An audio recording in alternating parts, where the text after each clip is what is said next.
उपस्थित हमारे कर्नाटक के यशस्वी मुख्यमंत्री, संवेदनशील मुख्यमंत्री सम्माननीय बसवराज बोम्मई जी, हमारे कर्नाटक के बहुत ही कर्मशील और मेहनती अध्यक्ष श्री नवीन कटील जी, हमारे राष्ट्रीय महामंत्री और यहाँ के प्रभारी श्री अरुण सिंह जी, हमारे राष्ट्रीय महामंत्री और यहाँ के वरिष्ठ नेता श्री सीटी रवि जी, हमारे प्रदेश की सह प्रभारी बहन डीके अरुणा जी, हमारे युवा मोर्चा के राष्ट्रीय अध्यक्ष और बेंगलुरु से सांसद श्री तेजस्वी सूर्या जी,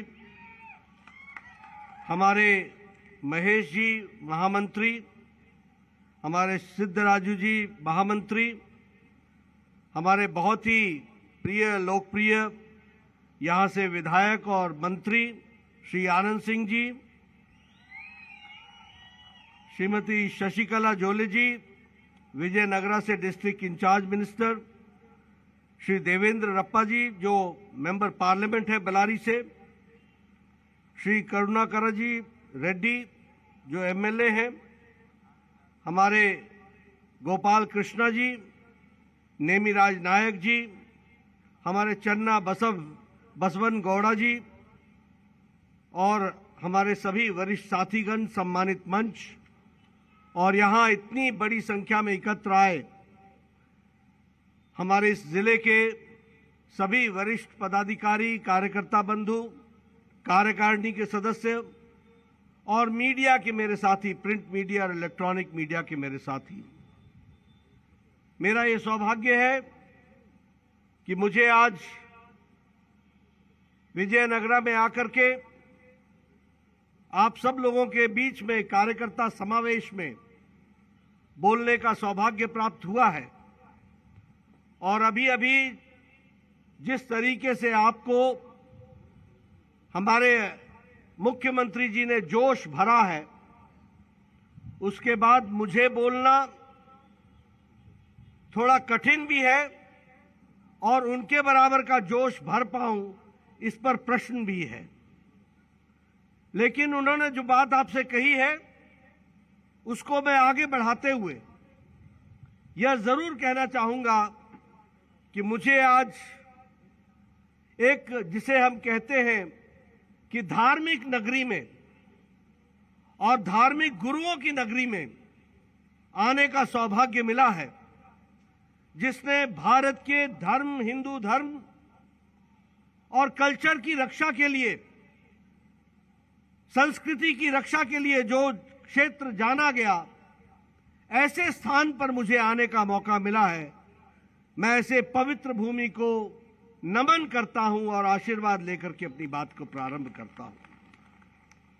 मित्रों, अगर मैं कर्नाटक की बात करूं तो कर्नाटक अगर अपनी पुरानी विरासत, अगर अपनी संस्कृति, अगर अपनी संस्कृति के साथ साथ जुड़े हुए आयामों को संभाल के रखता है तो हमें इस बात की भी खुशी है कि कर्नाटक आगे बढ़ने की दृष्टि से नई चीजों को समावेश करते हुए आज दुनिया का एक लीडिंग आईटी हब के रूप में विकसित हो रहा है। यह हमारे लिए बहुत ही खुशी की बात है। और जब मैं खुशी की बात कहता हूं तो मैं ये भी कहता हूं कि हमारे कर्नाटक के लोग उद्यमी हैं, मेहनती हैं, एंटरप्रेन्योरशिप है, रिस्क टेकिंग है और आगे बढ़ने की तमन्ना लेकर के चलने वाले लोग हैं हमारे कर्नाटक के लोग। और इसलिए पुरातन संस्कृति को संभाल कर नई ऊंचाइयों को हासिल करने के लिए, नई छलांग लगाने की जो हमारी ताकत है, उसके लिए मैं कर्नाटक की जनता को भी नमन करता हूं और उनको साधुवाद देता हूं। हम सब जानते हैं कि विजयनगर एक समय में एंशिएंट इंडिया में, पुरातन भारत में, यह सीट ऑफ पावर थी, यानी ये जगह थी जहां से लंबे समय तक हमारे राजाओं ने राज किया है। हम ये भी जानते हैं कि हम्पी विजयनगरा की एम्पायर की कैपिटल थी, यानी साम्राज्य की कैपिटल थी। और इसके साथ साथ हम इस बात को भी ध्यान में रखते हैं कि जब जब धर्म पर संकट आया तो विजयनगर के नेतृत्व ने और जनता ने मुंह तोड़ जवाब दे करके संस्कृति की रक्षा की। इस बात को भी हम जानते हैं। और मुझे खुशी है कि आज विजयनगर को अक्टूबर के 2021 में एक अलग जिला बना करके भी इसको स्थापित किया गया। इसके लिए भी मैं यहां के लोगों को बधाई देता हूं। हमारी पार्टी एक मजबूत पार्टी है। अगर मैं भारतीय जनता पार्टी की बात करूं तो अगर हमारे 312 मंडल हैं, 1445 अगर हमारे मानस शक्ति है, और अगर हमारे 11,642 शक्ति केंद्र हैं, तो मुझे खुशी है कि 58,186 बूथ पर भारतीय जनता पार्टी का सिपाही पूरी ताकत के साथ खड़ा है। इस बात के लिए भी हमको बधाई देने की इच्छा होती है। मित्रों, हम जानते हैं कि कर्नाटक मिशन 150, मिशन 150 को लेकर के चला है और 2023 के चुनाव में इसे पूरा करने के लिए अपना पूरा योगदान करेगा। मैं एक बात जरूर बोलना चाहता हूं कि जब मैं बूथ की बात करता हूं तो यहां बैठे हुए तमाम बूथ अध्यक्षों से और जिला के अध्यक्षों से मैं एक बात की निवेदन करना चाहता हूं कि बूथ सत्ता की गर्भगृह है। Booth is the primary area of seat of power. अगर ताकत चाहिए तो वह हमको बूथ से डिराइव होती है। अगर राजनीतिक दृष्टि से प्रजातंत्र में आगे बढ़ना है तो याद रखना, जिस पार्टी में काम बूथ पर अच्छा होगा वही पार्टी आगे चल करके यशस्वी होगी। इस बात को भी हमको समझना होगा। और इसीलिए मैं आपसे निवेदन करना चाहता हूं कि हम बूथ के काम को महत्व दें, पन्ना कमेटी के काम को महत्व दें, पेज कमेटी के काम को महत्व दें, और जमीनी स्तर पर आदरणीय मोदी जी के द्वारा चलाए गए काम और आदरणीय बसवराज बोम्मई जी के द्वारा चलाए गए कामों को धरती पर उतारना और लास्ट माइल डिलीवरी कराना और लोगों को उससे राहत मिल रही है कि नहीं, इसकी चिंता करना यहां बैठे भारतीय जनता पार्टी के कार्यकर्ताओं को सिपाही के रूप में करना पड़ेगा। यह मैं जरूर आपसे निवेदन करना चाहता हूं।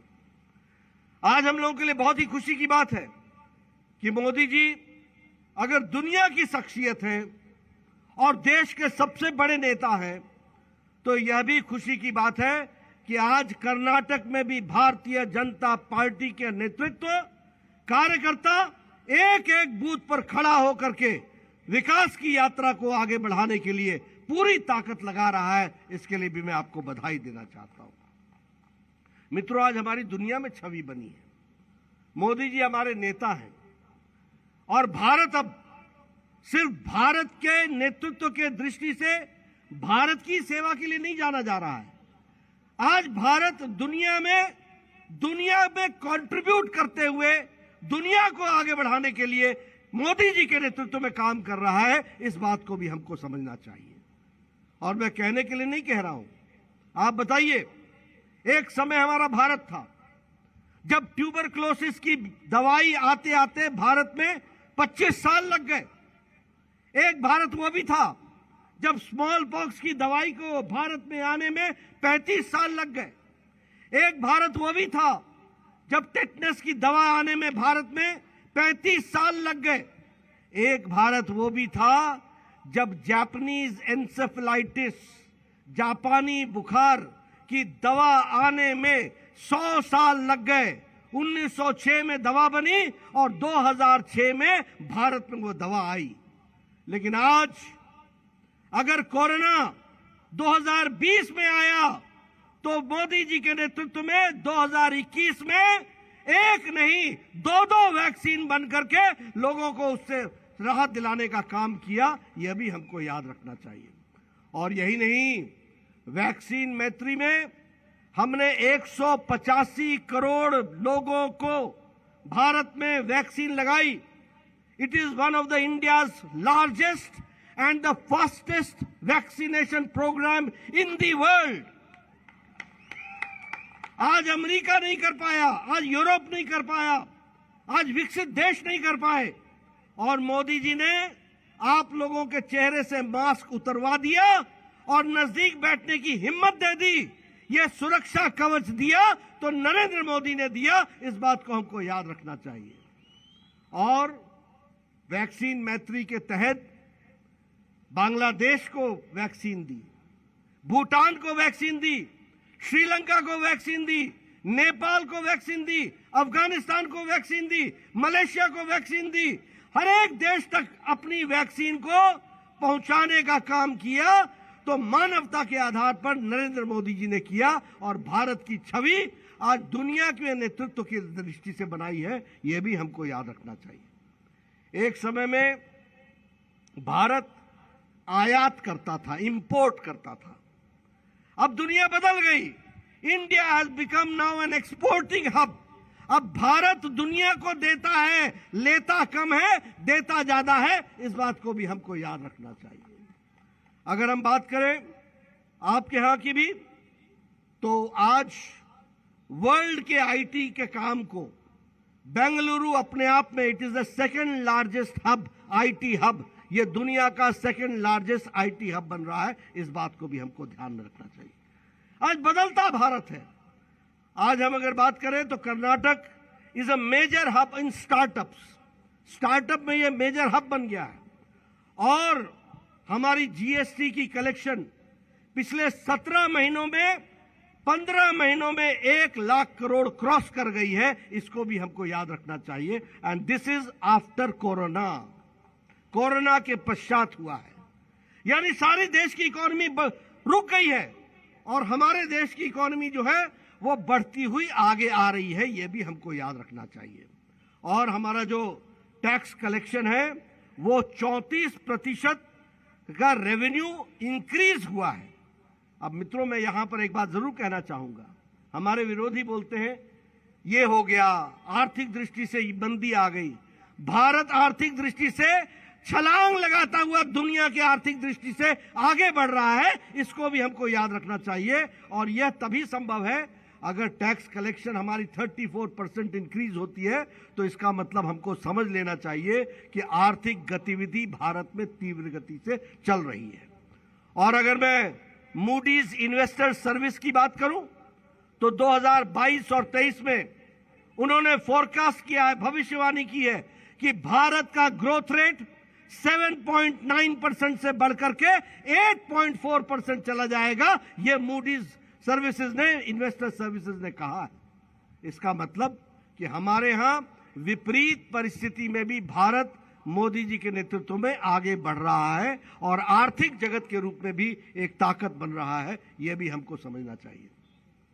हमारे यहां लोग बेरोजगारी की भी बहुत चर्चा करते हैं, और मैं यहां अपने साथियों को जरूर बताना चाहूंगा कि एम्प्लॉयमेंट के चांसेस की अगर हम बात करें तो 31% का ग्रोथ है हायरिंग में, यानी भारत के लोगों को एम्प्लॉयमेंट देने में 31% का ग्रोथ है। यह भी हमको ध्यान में रखना चाहिए। और किस क्षेत्र में है? ऑटोमोबाइल में है, हेवी इंजीनियरिंग में है, मैन्युफैक्चरिंग में है, आईटी में है, टेक्नोलॉजी में है, और फार्मास्यूटिकल्स में है, और हेल्थ में है। आज हमारा कार्यकर्ता, आज हमारा नौजवान सिर्फ हैवी इंजीनियरिंग और मैन्युफैक्चरिंग में भारत को ही मदद नहीं कर रहा है, दुनिया को मदद कर रहा है, हेल्थ में मदद कर रहा है, आईटी में आगे बढ़ रहा है। यह परिस्थिति अगर बनी है तो यह भारत की आर्थिक स्थिति के बारे में भी बताता है। इतना ही नहीं, और मैं चाहूंगा, सामने देख रहा हूं मेरे पत्रकार बंधु बैठे हैं, I would like to see to it, you should quote me and I am quoting the statistics in front of you.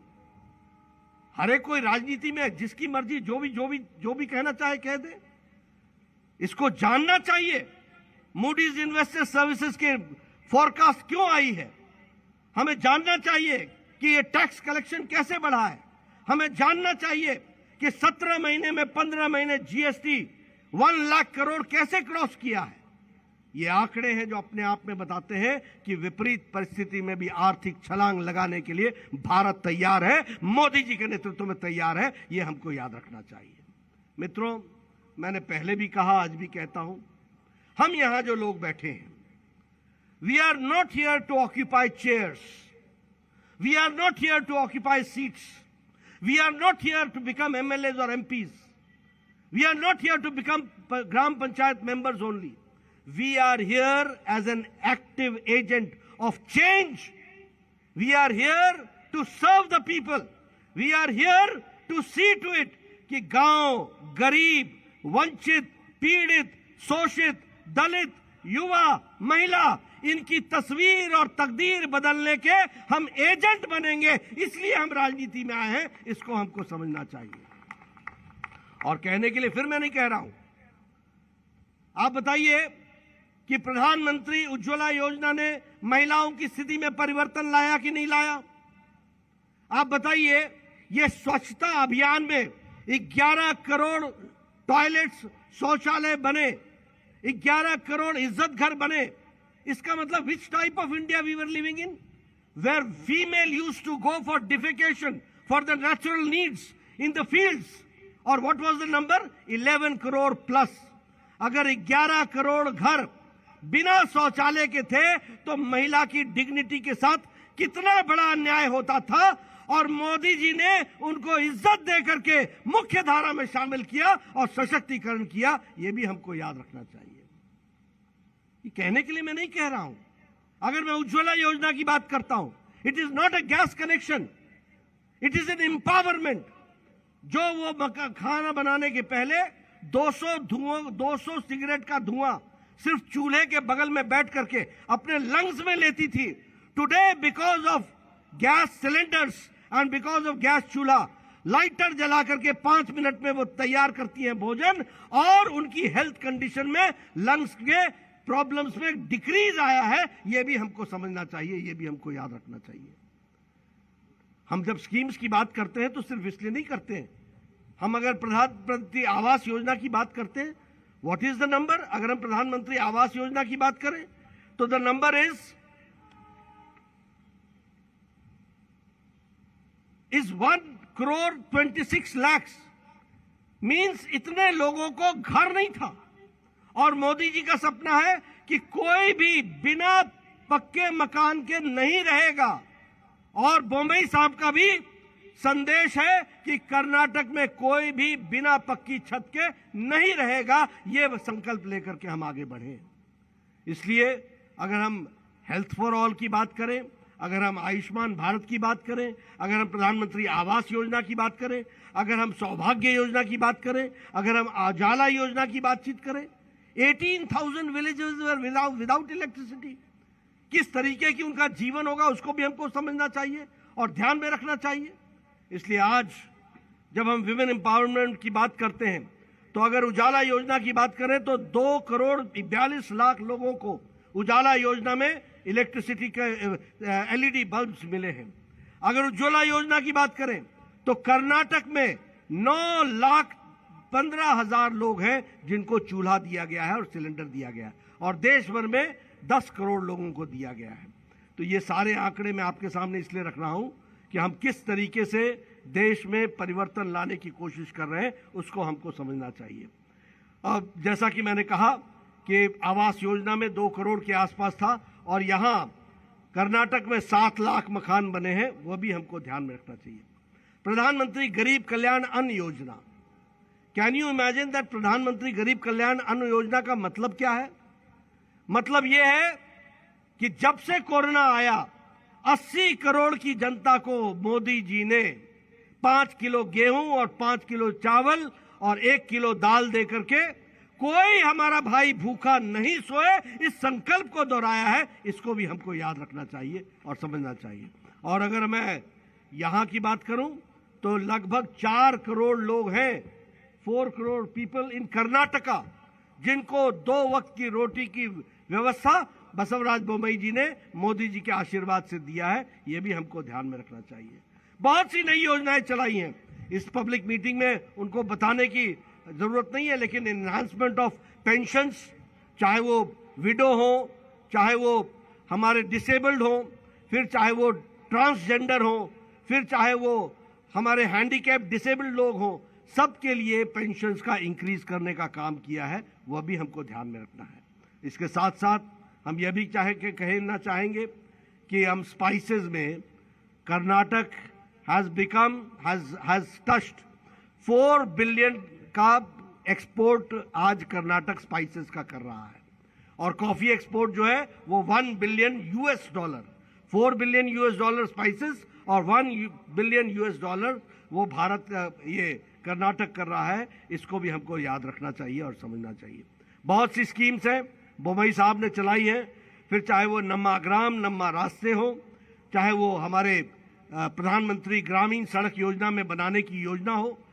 3 साल के अंदर 1900 किलोमीटर बनाया कांग्रेस की सरकार ने, और 5 साल में बनाया 1900 किलोमीटर, और 3 साल में 2570 किलोमीटर का सड़क बनाई है बोम्मई जी की सरकार ने और येडियुरप्पा जी की सरकार ने। ये भी हमको याद रखना चाहिए।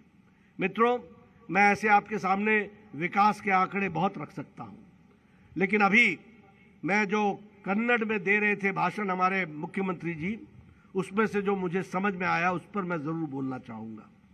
आप PFI के बारे में कह रहे थे, और आपने PFI के बारे में यह भी कहा कि किस तरीके से उन लोगों के बारे में षड्यंत्र के रूप में समाज को विघटित करने की कोशिश चल रही है। मित्रों, आज उत्तर प्रदेश में हमने सरकार बनाई, आज गोवा में हमने सरकार बनाई, आज हमने मणिपुर में सरकार बनाई, आज हमने उत्तराखंड में सरकार बनाई। ये सरकार और लोगों के द्वारा दिया गया आशीर्वाद मोदी जी को ये बताता है कि भारत बदल चुका है, और भारत अब न परिवारवाद पर चलेगा, न जातिवाद पर चलेगा, न धर्मवाद पर चलेगा, न इलाकावाद पर चलेगा। अब भारत मोदी जी के नेतृत्व में विकासवाद पर चलेगा, और सबका साथ, सबका विकास, सबका विश्वास पर चलेगा।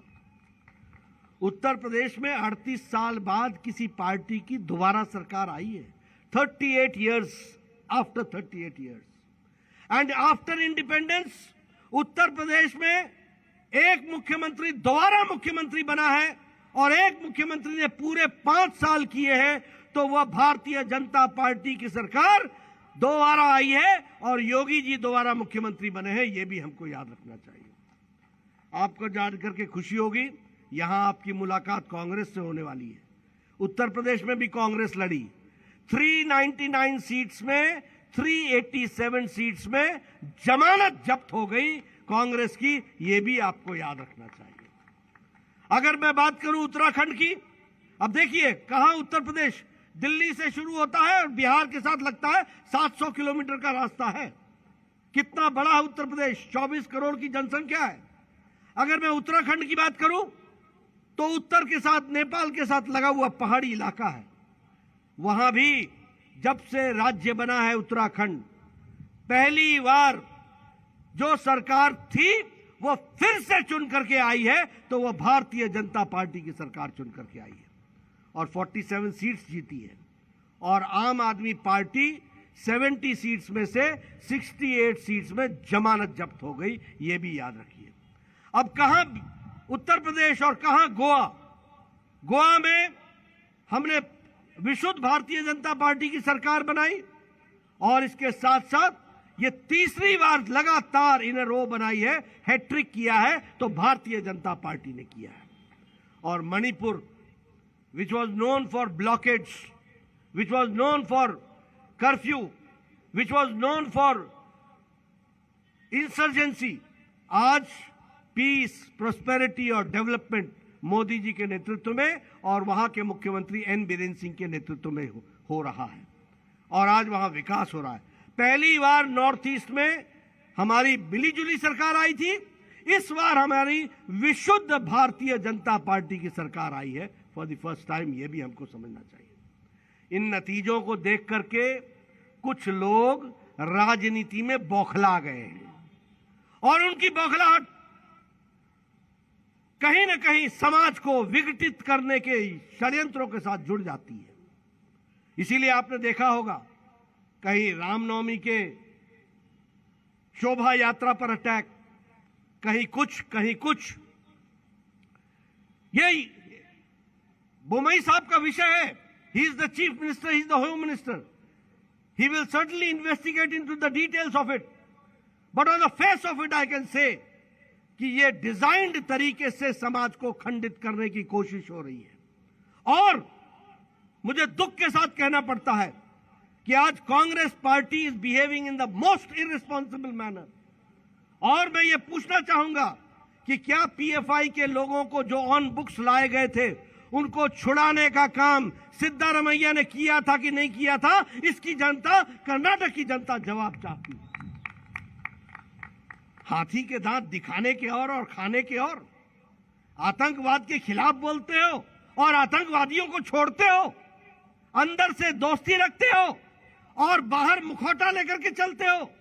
इनको पर्दाफाश करना और दूध का दूध पानी का पानी बताना, यह भारतीय जनता पार्टी जमीन पर जाकर के करेगी। कर्नाटक में हमको समझना चाहिए। विकास की दृष्टि से अगर देखो तो भ्रष्टाचार की बात भी की, मैंने जो कन्नड़ में समझा। बोमई साहब, मैं आपको बताऊं, corruption and Congress they are synonym. जहां कांग्रेस है वहां करप्शन है, जहां कांग्रेस है वहां कमीशन है, जहां कांग्रेस है वहां भ्रष्टाचार है। ये दोनों मिले हुए हैं, एक ही सिक्के के दो पहलू हैं, समझ लेना चाहिए। जहां बीजेपी होगी वहां मिशन होगा, जहां कांग्रेस होगी वहां कमीशन होगा। ये इस बात को हमको समझ लेना चाहिए। ये तो कमीशन के साथ चलने वाले लोग हैं भाई, यही तो इनका इतिहास रहा है। और आजकल तड़प रहे हैं, आजकल दुखी हैं, बेरोजगार है। कल मैंने इंटरव्यू में कहा दे हैव बिकम अनएम्प्लॉयड। ये युवा की एम्प्लॉयमेंट अनएम्प्लॉयमेंट की बात करते हैं, नहीं। मैंने आपके सामने आर्थिक आंकड़े रख दिए कि इकॉनमी आगे बढ़ रही है। अनएम्प्लॉयड हुए हैं तो ये नेता अनएम्प्लॉयड हुए हैं। सूपड़ा साफ हो गया, जमानतें जब्त हो गई। और मैं आप लोगों के ताकत के आधार पर बताना चाहता हूं कि 2023 में भी यहां कमल खिलेगा और भारतीय जनता पार्टी आगे बढ़ेगी। इस बात को मैं बताना चाहता हूं और हम जनता के बीच में काम करके जा रहे हैं। आप बताइए, अभी बोमई साहब खड़े हुए, उन्होंने आपके सामने बताया कि नहीं बताया कि हमने ये किया, हमने ये किया, हम ये कर रहे हैं, हम ये करेंगे। कांग्रेस पार्टी का कोई नेता या जनता दल एस का कोई नेता आकर के विकास की बात करता है क्या? कभी सुना आपने? क्या इलाके को इलाके से लड़ाओ, जात को जात से लड़ाओ, मजहब को मजहब से लड़ाओ और समाज को बांट करके अपनी राजनीति करो, यही उनका उद्देश्य रहा है। 70 साल इसी तरीके से इन्होंने पार्टियां चलाई हैं। आज अलग बात है कि ये सारी पार्टियां परिवार की पार्टी बन गई है। कांग्रेस पार्टी भी इंडियन नेशनल कांग्रेस नहीं रह गई है। ये इंडियन नहीं रह गई, इंडियन नेशनल कांग्रेस। ना तो ये इंडियन है ना ये नेशनल है, 2 प्रदेशों में सीमित हो गई, less than a regional party. और कांग्रेस नाम की चीज तो है ही नहीं। जो कांग्रेस में कोई बात उनके विरोध में बोलेगा वह पार्टी का विरोधी हो जाएगा। बाकी सारी पार्टियां परिवार की पार्टी हो गई है। यहां भी आपके यहां देखिए जेडीएस परिवार की पार्टी है। आप तमिलनाडु में जाइए, डीएमके परिवार की पार्टी है। आप शिवसेना देखिए परिवार की पार्टी है। आप एनसीपी देखिए परिवार की पार्टी है। आप चंद्रशेखर राव की पार्टी देखिए परिवार की पार्टी है। आप वाईएसआर की पार्टी देखिए परिवार की पार्टी है। आप टीडीपी को देखिए परिवार की पार्टी है। आप बीजू जनता दल को देखिए अकेले व्यक्ति की पार्टी है। आप ममता को देखिए परिवार की पार्टी है। आप समाजवादी पार्टी को देखिए परिवार की पार्टी है। आप पीडीपी को देखिए परिवार की पार्टी है। आप नेशनल कॉन्फ्रेंस को देखिए परिवार की पार्टी है। आप लोकदल अजय चौटाला को देखिए परिवार की पार्टी है। कोई भी पार्टी, सारी परिवार की पार्टियां हो गई है। ये आपको और हमको ये सौभाग्य मिला है कि हम भारतीय जनता पार्टी हैं, भारत की जनता की पार्टी है और भारत की जनता के सुगंध में से निकले हुए हम पार्टी है, उसकी मिट्टी से निकले हुए पार्टी है। इसलिए मित्रों, इस वैचारिक लड़ाई को कोई और नहीं लड़ेगा। इस वैचारिक लड़ाई को हम ही लड़ेंगे।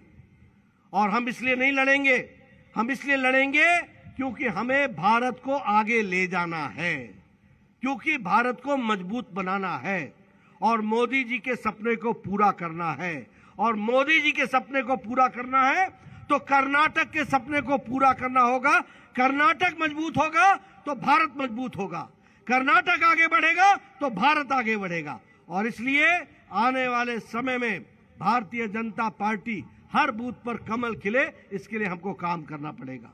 मुझे पूरा विश्वास है कि आप सब लोग इस काम में जुटेंगे और भारतीय जनता पार्टी को यशस्वी बनाएंगे। चुनाव के दौरान मैं आप लोगों के बीच में आऊंगा, लेकिन उससे पहले भी हर जिले तक पहुंचने का प्रयास करूंगा और आपके व्यक्तिगत रूप में दर्शन करूंगा। मैंने जो बात आपको आज कही है, मैं चाहूंगा कि आप गांव-गांव, बूथ-बूथ पर इस संदेश को पहुंचाएं और जो बोमई साहब ने बताया उसको भी आप पहुंचाने का प्रयास करें। इन्हीं शब्दों के साथ बहुत बहुत धन्यवाद। जय भारत, जय कर्नाटक।